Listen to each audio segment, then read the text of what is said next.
Recording. All right.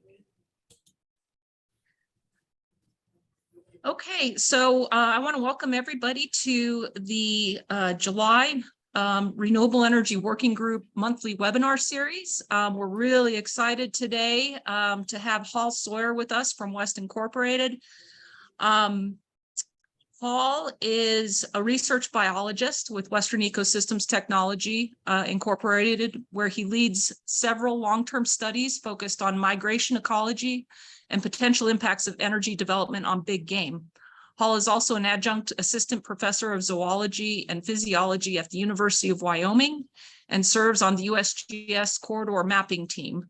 He works with agencies and industry to conduct and communicate research in ways that improve management, mitigation, and planning efforts related to big game. His published work on energy development and migration ecology has helped shape management and conservation efforts at local, state, and federal levels. And we're really excited to have him today talking to us about big game and utility scale solar.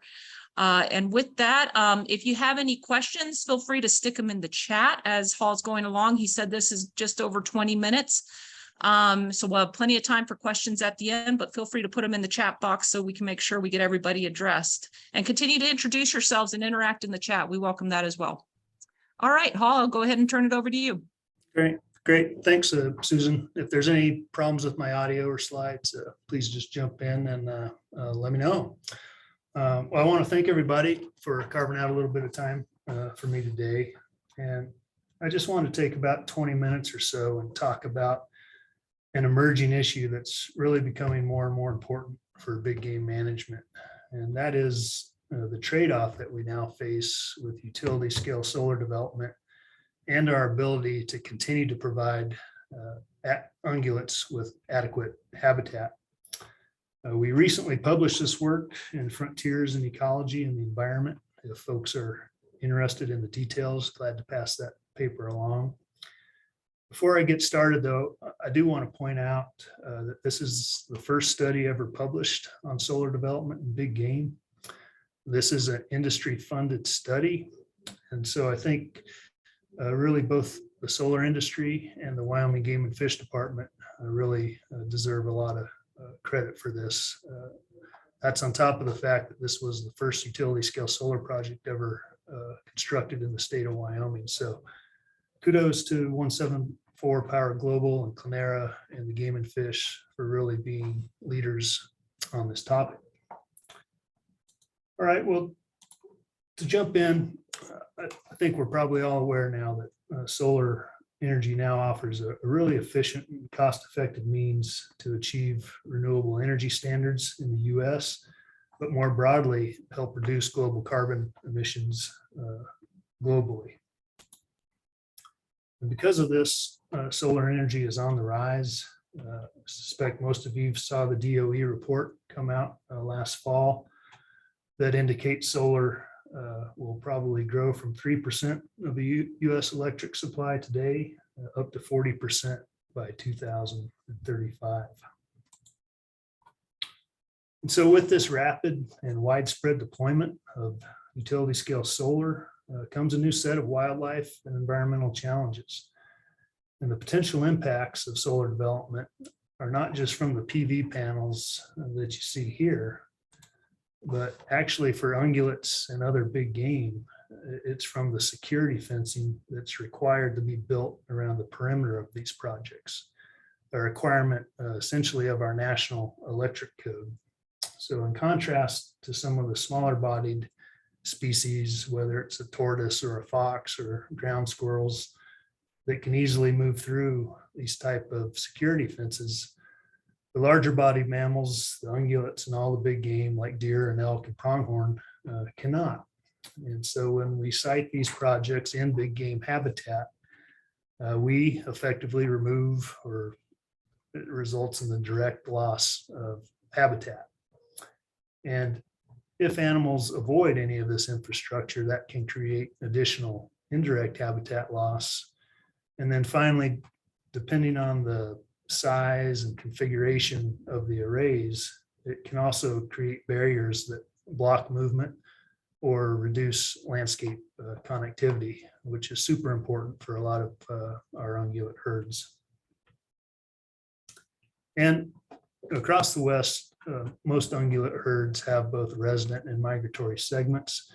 And so there's also potential for these different population segments to be impacted differently. So with the help of agencies and industry, we attempted to evaluate these potential impacts at the first solar facility ever constructed in Wyoming. And this was the 80 megawatt Sweetwater solar facility built back in 2018 in southwest Wyoming along Highway 372. And it was built in an area known to be important pronghorn habitat. Now, in this case, measuring direct habitat loss is really easy because all we have to do is calculate the amount of habitat that's removed from the security fencing. For indirect habitat loss, though, we went ahead and deployed GPS collars and used GPS data to calculate the amount of time that animals spent near the project area, both before and after construction. And then finally, for barrier effects, we also use GPS data to calculate the proportion of animals that move through or utilize the project area before construction, because we know that following construction, they would have to modify or alter whatever movements or utilization they were doing there. A quick look at our study timeline. Back in March of 2018, we captured 20 pronghorn, equipped them with GPS collars that collected locations every 2 hours. In October of that same year, the perimeter fence was constructed. So that essentially gave us 6 months of pre-construction data. November, we caught a few more pronghorn. In December of the following year, we had what was called the Highway 372 incident, and I'll talk about this incident a little bit later. And then in November of 2020, the GPS collars dropped off, and that gave us a total of about 200,000 locations collected from 23 animals. Of those animals, 70% were considered resident and 30% were migratory. All right, well, let's step through what some of the results look like. These are our resident animals. On the left panel here in purple, you can see all the GPS locations collected prior to construction, and you can see there's a lot of locations inside the project area. Now in orange on the right panel is all the GPS locations post-construction, and obviously no locations inside the project area. So we effectively removed about 550 acres of pronghorn habitat here. Now for indirect habitat loss, essentially what we did is we took all the GPS points that you see here and we created a utilization distribution that allows us to map the highest use habitat. That's what we have here on the left and right panel. So if we focus on the left panel, pre-construction, you can see that the project was sited essentially right in the smack dab in the middle of high use pronghorn habitat. We go over to the right panel in orange and look at post-construction high use, and we can actually see in the 1 and 2 kilometer zones that we had about a 40% reduction in high use habitat following construction. And this was actually an unexpected result, and we really didn't expect this sort of outcome, mainly because the amount of disturbance associated with these solar sites is really low compared to other forms of disturbance like oil and gas drilling and things like that. You know, there's not a bunch of traffic, there's not a bunch of noise, there's not a bunch of lights, but nonetheless, I think this result warrants some further attention and something to be aware of as we move forward. Then on to barrier effects, the proportion of animals that use the project area before development. With the resident animals that we just went through on those previous slides, 69% of those animals used the project area before construction. So in essence, 70% of those animals needed to modify their daily and seasonal activities to accommodate that barrier. If we move on to the migratory segment of the population, which you see the map here, 86% of the migratory animals move through the project area before development. What these migration maps often highlight is that the potential impacts of projects like these aren't just localized to the project area, rather they can have far-reaching effects. For example, that pronghorn number, I believe 19, that orange one that heads off the north end of the map, that animal's moving 160 miles each way.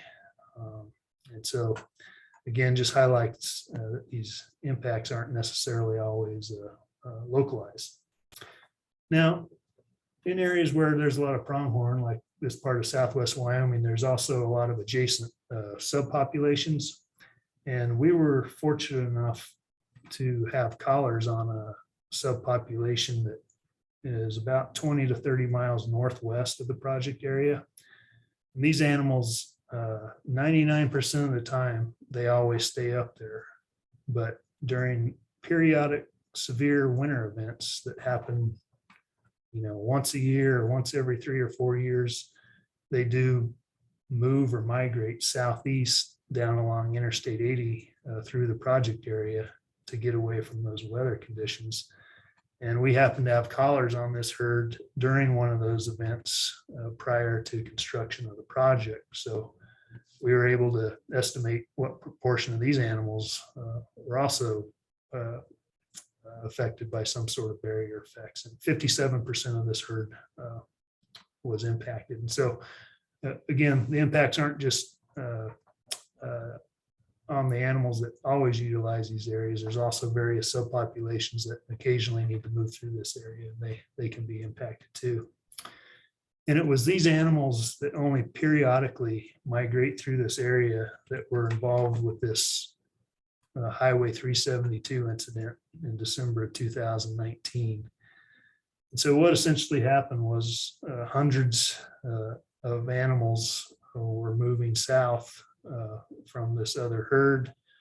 They were moving parallel to Highway 372, and as they moved south, they hit the north end of this fence that they'd never encountered before. And fortunately, several hundred of these animals hit the fence and moved to the west, away from the highway, and continued south.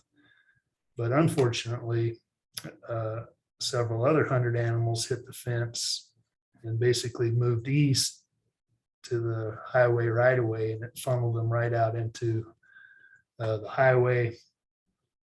Several animals were killed just getting hung up in the fences, but the bottom line was several hundred animals ended up out on the highway, running south on the highway and in the right of way with icy roads. And it was a pretty chaotic situation, and the Game and Fish was quick to respond and got out there and tried to open right of way gates and haze animals off of the highway and get them out of there. But it was created a dangerous situation for animals and motorists, and it's a situation we don't obviously don't want to happen again. But we learned some lessons from this incident and from the study. I think there's some good lessons to be learned and some management considerations that I'd like to now spend 10 minutes or so talking about. So the first and most obvious is that siting for solar projects is really important, especially for big game, because this habitat is completely removed, and these are animals that really rely on a lot of daily and seasonal movements to meet their habitat requirements. I do want to let people know that at least in the Western US, states have been collecting tons of GPS data and continue to do that. And the USGS coordinates a Western mapping team that is responsible for essentially collating mapping and archiving these data on an annual basis in a voluntary collaboration with Western states. 2 volumes have been published. Volume 3 is going to be out in December of this year. And you can download hard copies of these maps, but all of these data can also be viewed on an online mapper at westernmigrations.net. And so I think as we move on and more solar is deployed, this is going to be a valuable resource for developers and others to access and help with ensuring or recognizing if projects overlap with really important big game habitats like crucial winter ranges and migration routes. Well, also, given the amount of solar that is going to be deployed over the next 5 or 10 years, there's undoubtedly going to be a lot of situations where these projects are sited in big game habitat. So when that happens, there's some minimization measures that I think are going to be really helpful. And that is layout designs really need to minimize their footprint size so that we lose the least amount of habitat as possible. And secondly, these larger layouts need to accommodate for animal movement. This is usually done by splitting up arrays with a movement corridor too, so that animals can continue to access habitats on either side of the project area, even though the project area is no longer accessible to them. And I think for these concepts, it's helpful just to maybe visualize what some of these minimization measures might look like. So here we have just a hypothetical solar layout, and it's located right next to a highway, which is common because that's where a lot of the transmission and other infrastructure is. And we don't want to have to build new roads. But how might we go about minimizing the footprint? That's all pretty obvious. I mean, if there's areas within that lease that don't require infrastructure, it's nice if we can just take those out of the footprint, essentially block those out. For the movement, again, with these larger arrays, it's nice to provide some movement corridor through where that allow big game movement. Those are going to be most accessible in the narrowest parts of these projects. So somewhere in here would make sense for this particular layout, where we split that up and put a movement corridor in there. These corridors can be made even more attractive to big game if we angle the fences at the entrance, something like that, essentially to help encourage animals to funnel in there. We can take that same fence angle concept and apply it to the corners of the project area so that any animals out on the perimeter can move around the corners more easily. And then finally, when we are sited up against a highway like this and we're in big game habitat, another concern is that you have animals that are over here, they cross the highway, they bump into this fence, and then they get pushed right back out here on the highway, and we have increased risk of wildlife vehicle collisions. So it is helpful in these situations to essentially offset or push that perimeter fence some distance from the highway. So we get something like this. We reduce the footprint, and then we end up with this perimeter fence or this layout design that accommodates animal movement north-south, that accommodates it east-west, and it's far enough off the highway that we're not going to be causing problems with animals hitting that fence and bouncing back onto the highway. All right, one other thing worth mentioning here is that you can see how having existing baseline movement and distribution data can be super helpful for siting, but it can also really be helpful in customizing these layout designs. If we know which way animals are moving, where they're moving to and from, that can really help. And it can also help with post-construction monitoring to start evaluating the effectiveness of some of these minimization measures. But because solar can be built so quickly compared to other types of development, like these oil and gas fields that take years and years and years to develop, preemptive monitoring may be warranted. So if states kind of know where their high solar potential areas are, and if there are big game herds out there that we don't already have GPS data for, it could be helpful to do that preemptively so that when these solar proposals come across everyone's desks, we all have the information to help with siting, help with layout designs, and keep these projects moving forward, but with minimal impact to big game. And then finally, I want to mention that when it comes to these corridor widths and moving animals through solar arrays, the question always comes up, well, how wide does the corridor need to be? And the short answer is, well, we don't know. I mean, wider is always better, but in most cases, we don't have a lot of real estate to work with. So at this point, I think there's a lot of agreement in encouraging experimentation with corridor widths so that maybe 3, 4, or 5 years from now, we can collectively look at some of these projects and hopefully develop some best management practices about what works and what doesn't. One such, I want to leave you with one of these experimentations, and this has taken us back to the Sweetwater project in Wyoming, where we had the Highway 372 incident. To hopefully keep that from ever happening again, the plans, or this is what the project area looks like now from the highway. Here's Highway 372. Here's the perimeter fence. Here's the solar arrays. You can see that there's a nice gap here. It's about 150 feet between the perimeter fence and the solar panels. So what's going to happen this fall is the Game and Fish and others are working to build a fence right up against the solar panels. And then up here on the north end, there'll essentially be a gate open so that if and when these animals ever want to move around the east end of the project, instead of going out onto the highway, they'll essentially be funneled in here and have this corridor to safely move between the solar project and the highway. And this corridor is about 150 feet. And do we know if 150 feet is big enough? No.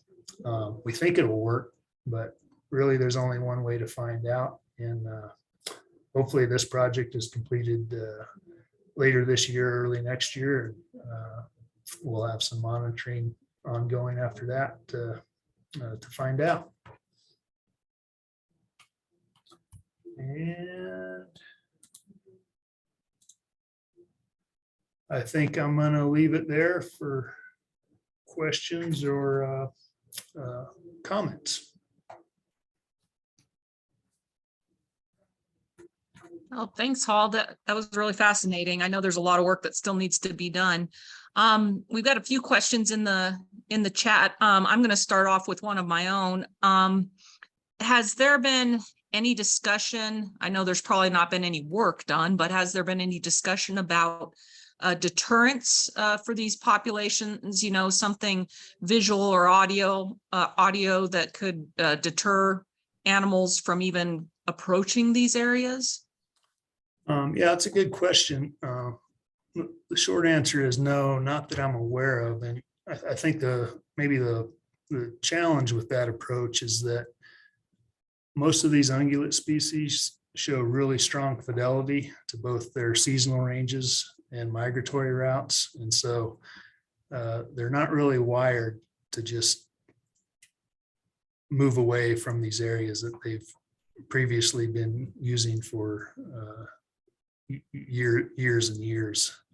Generations, yeah. Yeah, so I think in general, the better approach is going to be try to make these things permeable to wildlife rather than trying to deter wildlife from them.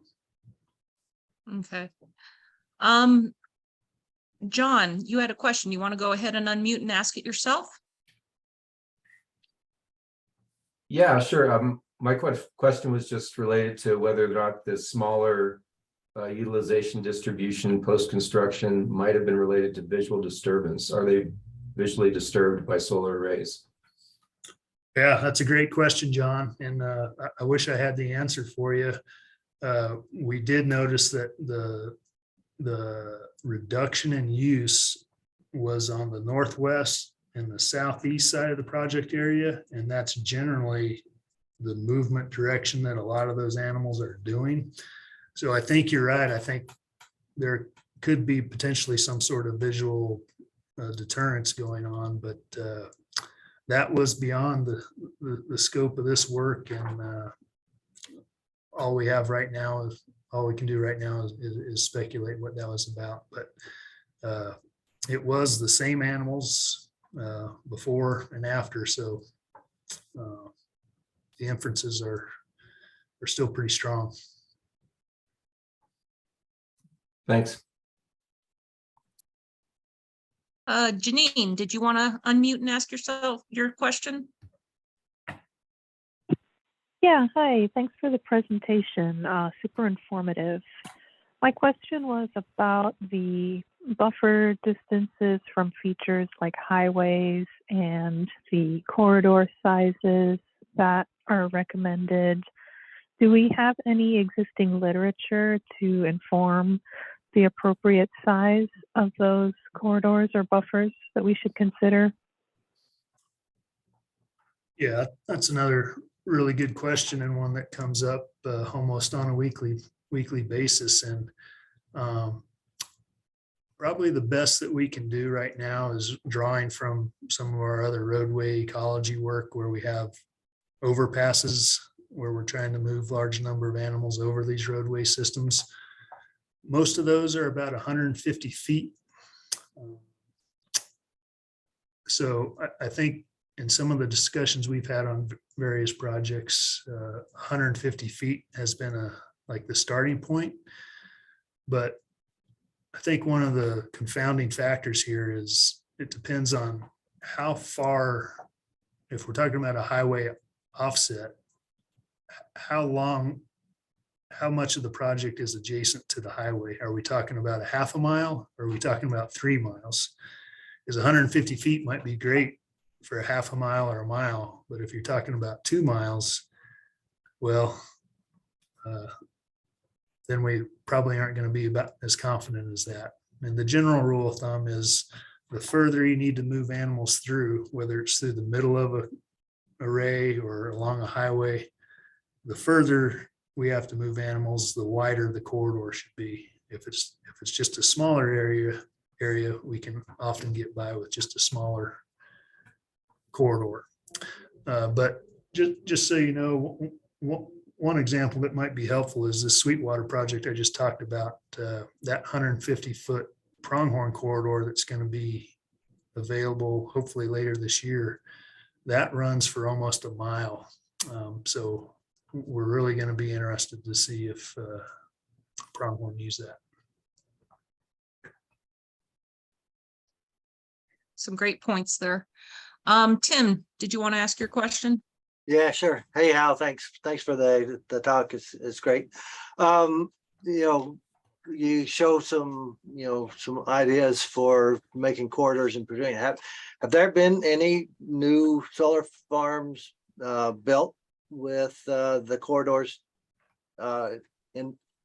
included?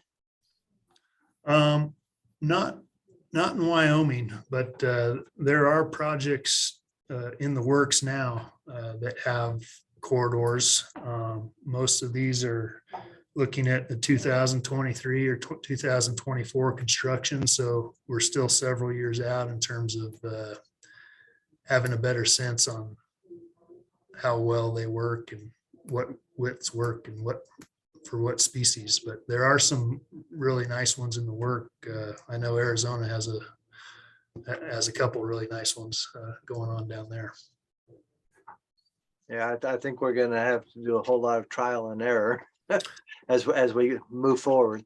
Yeah, no, I think you're right. And every corridor we can get, and especially with some post-construction monitoring, I think, it'd be great 3 or 4 or 5 years from now to be able to collect information from multiple states and multiple sites. And then that's when we can come up with some best management practices and remove some of the guesswork that we're having to just deal with now.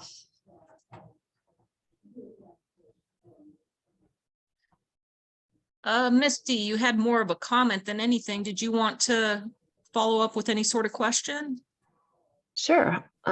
This is Misty Sporer with Duke Energy, and I just want to say thanks for this. I think the more industry and developers are aware of these things, the better we can be in our conversations, right? Better prepared to think through these types of layout recommendations. My comment was really, a lot of what you've suggested here today is incredibly practical.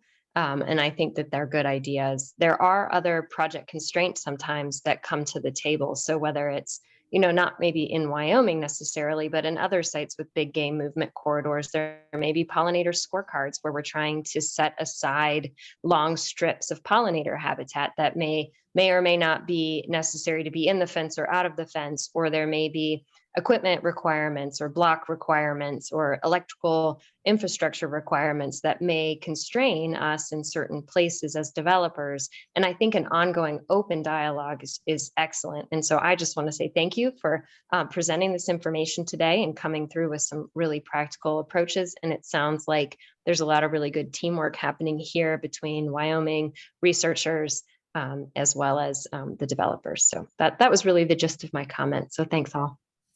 Yeah, thanks, Misty. Just to add on to your comment, I mean, one thing that we've run into, and like with Sweetwater, is that,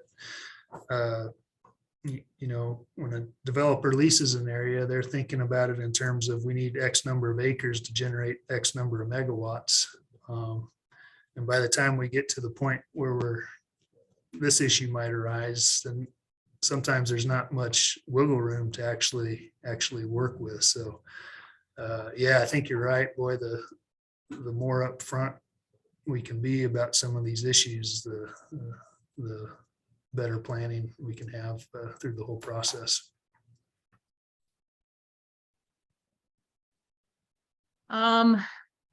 Julie, you had a question. Did you want to ask that? I'll get back to you, Mona. Hang on. Julie. Hi, yeah, thank you for the presentation. I had seen your information on this. I can't even remember where. Maybe it was from the Wildlife Society, and had been looking at it early on. So I'm really glad to actually see it in real time through your presentation. So my question was just basically, I was curious about whether there was a difference in movements and avoidance between males and female pronghorn that were collared, or if you kept track of that data. Yeah, good question, Julie. We did not collar any males. We only collared adult females, and that's pretty common in these types of studies because, our main focus is on the reproductive segment of these populations, with the idea that, well, if we can take care of them, we can take care of the broader herd. And the other problem with collaring the males, of course, is that such a high proportion of them get harvested each year that we can't collect longitudinal data, which helps us with these before and after comparisons. So we don't have any information on male pronghorn. This was all females.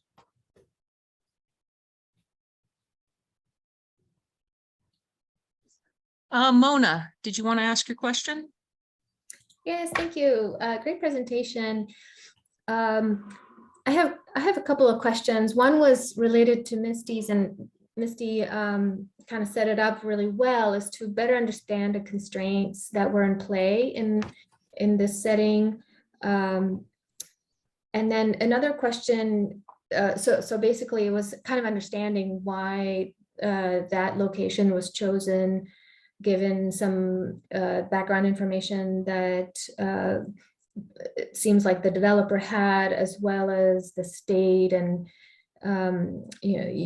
folks that study pronghorn in that area. And then the other is whether there are any plans to continue tracking this population to see how they might habituate over time to this development. Thank you. Yeah, in terms of some of the other development constraints, the big game issue did not arise till later. And so there are other permitting folks that can answer that better than me, but I do know that in this part of the state, sage grouse is a huge deal. And so in terms of like wildlife concerns, in this case, sage grouse probably trump pronghorn. And really, when we think about where we want to site solar, you know, we want to put it in an area that's relatively or close to infrastructure and close to roads. And this check that box. And this is not like a pristine landscape either. It's filled with trona mines, oil and gas fields, there's gravel pits, there's railroads. And so it is, you know, definitely a multiple use landscape. And I think in hindsight, the siting actually wasn't too bad. It was just, if we'd have maybe done that corridor along the highway initially, but hindsight's 2020 with some of that, you know. So the short answer is, yeah, there's definitely other considerations, and some of these sensitive species like sage grouse and things can sometimes trump big game because there are no like regulatory considerations with big game. They're not threatened or endangered or anything like that. With the follow-up monitoring, we do have about 15 animals still on the air, and we hope to monitor them for another 1.5 years. And then if and when this corridor along the highway opens up, we'll have those collared animals out, but we'll also use trail cameras to monitor that corridor. Thank you. Dahlia, did you want to unmute and ask your question? Yes, hi everyone. Thanks for this very interesting presentation. Actually, my question is about like how effective is this approach for other critical habitats and species like the desert tortoise? Like I know like having openings in the fence is something that proved to be like effective for desert tortoise migration and also improving the habitat ecosystem, like improving the growth of plants, vital for certain species, also is something which is complementary. So I'm wondering also about that, if there are other complementary actions that you're trying to advocate for. Thank you. Yeah, thanks, Dolly. And to be honest with you, my work is only with big game and ungulates. And so when it comes to some of the small game and non-game species, that is not my area of expertise, but you know, I do know with some of them that we are able to just raise the bottom wire on that fence enough so that smaller animals can get through, but larger animals still can't. As a side note, we did find, or some other folks at West who are doing all the avian monitoring for this project, documented sage grouse using the inside of this solar facility. And they published that in a little note here a few months ago as well. So they're sorry I can't answer your question, Dolly, about other species, but if it's not about ungulates, I don't know much about it. Thank you. It's okay. Sounds like a research project for you, Dahlia. Justin, you had a question? Hi, yeah. Thank you, Hall, and for the working group hosting this. I was wondering, I understand the fences are required by the National Electric Code. Are there any efforts to adjust that code, or are there any suitable alternatives, maybe to raise the panels? That would probably be cost prohibitive, I would imagine. But any ideas or works around that, as opposed to requiring these fences seems someone could easily hop the fence or get in there if they really wanted to get into the solar site. Yeah, not that I'm aware of, Justin, but I think actually folks in the solar industry would probably know better than me about that, because I think some of it also comes back to like insurance and requirements with safety and insurance and things like that. But they would know more about that than me, but I have never yet seen or heard of a project where those fence requirements might be modified or overlooked so that big game could move through there. Hey all, All right, thank you all. Just jumping in here. This is Jen DeAugustine. We are actually going to be having a presentation in October with a group called the Berkeley Group on our webinar series. We're still working out the dates, but they're actually a group based here in Virginia. And one of the big things we talked about is how the local requirements here in Virginia require, 7-foot tall fences topped with barbed wire, and some of the regulations they're help forming. They're part of a environmental law group, and either having, the spacing underneath the fencing to allow small animals to pass through, or then also removing the barbed wire fencing on any fencing that's shorter than 10 feet to allow for ungulates to jump over the fences, or extending those fences to 10 feet. I had a whole conversation with them, but either way, they're going to be doing a presentation on this webinar series in October. So definitely something to keep an eye out for. Nice. Yeah. Thanks for bringing that up. I look forward to hearing about that. And this is Misty Sporer with the industry really quickly as well. I just want to highlight that this is a complicated issue. Fencing is, as Hall said, a security requirement, both from maybe county permitting, but as well as electric safety code. There are NERC compliance. All these sites are, of course, connected to the grid. So at a certain megawatt, there are implications for stability of our electrical infrastructure grid wide. So there are multiple jurisdictions with multiple rules, and everybody wants to say about how high and where your fence can be. So I think it's important to recognize that industry oftentimes walks a fine line with getting all of the boxes checked, and fencing can just be one of those elements. But the more we talk about it and understand all the different requirements, I think the better off we can be in figuring out ways to make it all work for both human health and safety, grid stability, and insurance. So it is a highly regulated area. You wouldn't think so, but fences are important. Yeah, and I'll chime in too. There are organizations and developers that have been really willing to adjust their fencing for wildlife. I know out in California, there's some, we had a mention of desert tortoise, that there's modifications for desert tortoise and foxes. Here on the East Coast, where I'm at, we modified so that we could get everything except for deer through the fence, because we didn't want the deer in there. The developers were really super enthused about working with us to get things while maintaining their safety.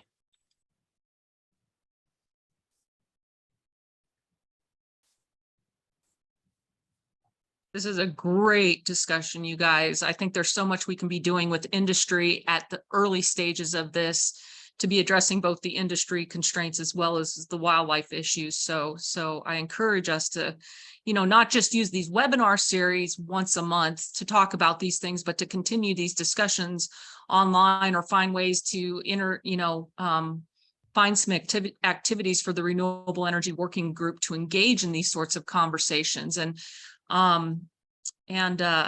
so for those of you that are not members of the Renewable Energy Working Group through the Wildlife Society, I would encourage you to join the Renewable Energy Working Group so that we can continue these discussions and find ways that we can engage industry partners a lot more readily. And I really appreciate those of you on the line that are from industry. It's really great to have you.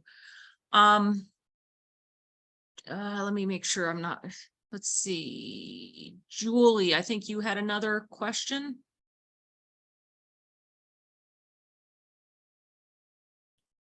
Is she still on? Yeah, I think Paul answered it. I think he answered it already about sage grouse and fencing and raptors. So I was just curious about that as well. Okay, great. I'm not seeing any more questions. Did I miss anybody? You can raise your hand or just chime in.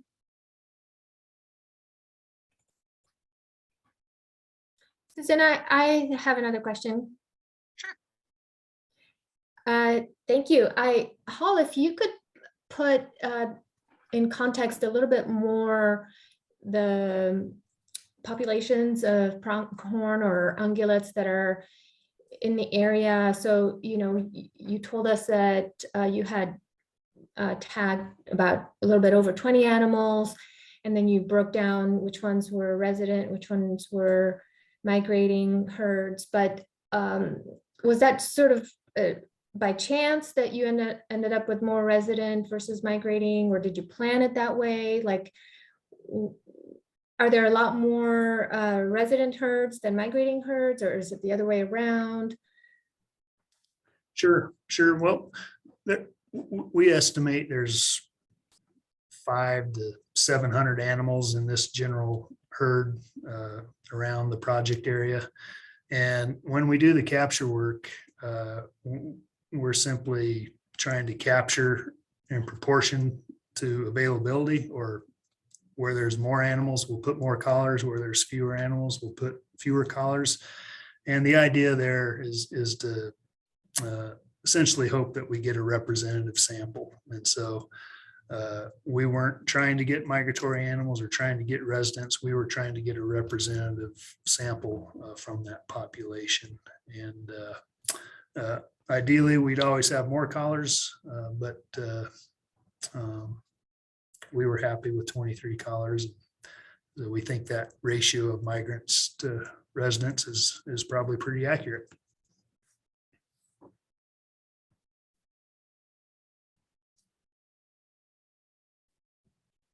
Thanks, Hall. Are there any more questions anybody would like to ask?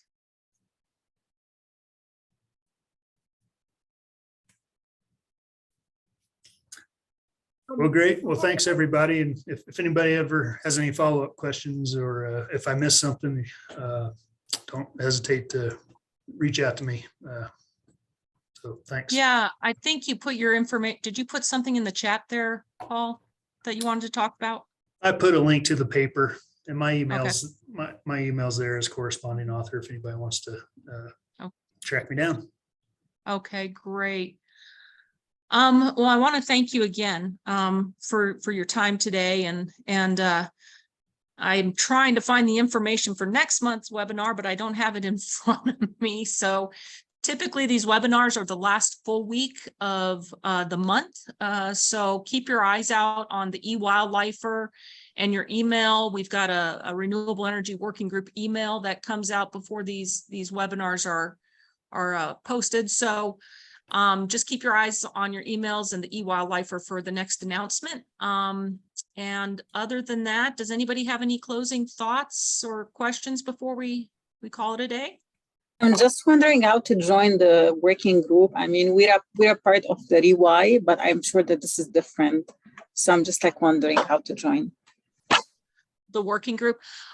So you have to be a member of the Wildlife Society first. So what I would recommend is that if you're not a member of the Wildlife Society, and I think most everybody on the call should be, because that's where the announcements go out through, go to the Wildlife Society website, and you need to log on to the Wildlife Society website, and then you can add the Renewable Energy Working Group on your registration. And it's only $5 a year. So it's really cheap, you guys. You get a lot of information for only $5 a year. You can also, during the annual meeting, they've always got a registration booth set up where you can renew your registrations. So that's oftentimes what I do. It just makes it easy to remember every year to do it at the annual conference. But if you have any problems, I'll put my email in the chat box, and you're welcome to contact me as well. Okay, that would be great. Thanks. Yeah, Enviro.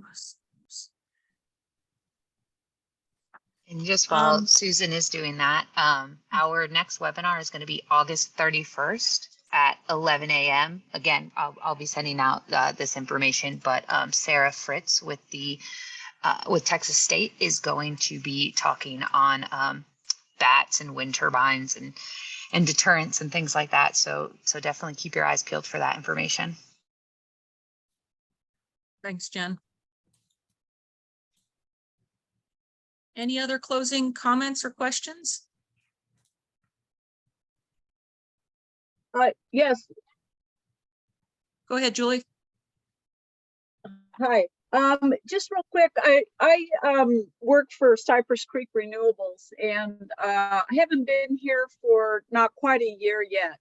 But one thing that I have noticed about the industry, having been in this field for about 30 plus years, is that the due diligence is really, really quite amazing. And I am impressed as a wildlife ecologist myself. And I really think that what's been most helpful for us in moving towards some of these very large solar sites around the West region, from state to state, is really getting as much information off of the databases from our game and fish partners. So I know that some states have really great wildlife corridor information, others don't. Some of it hasn't been updated.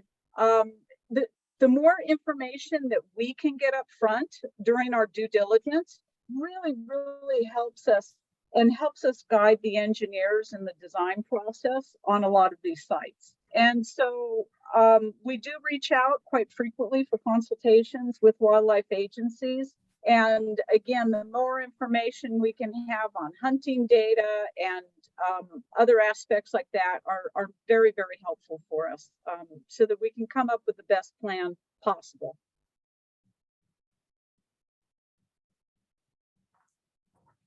Great. Thank you, Julie. That's an excellent comment. And I think there are a lot of ways that this working group can find more ways to integrate. I've always said this within the working group in the years that I've been a member of it, that one of our strengths could be working with industry even closer, I think, as a working group, because we've got some of the best experts in the world, you know, in terms of wildlife and renewable energy right on within this working group. So yeah, I take your comments to heart, and I appreciate what you just said.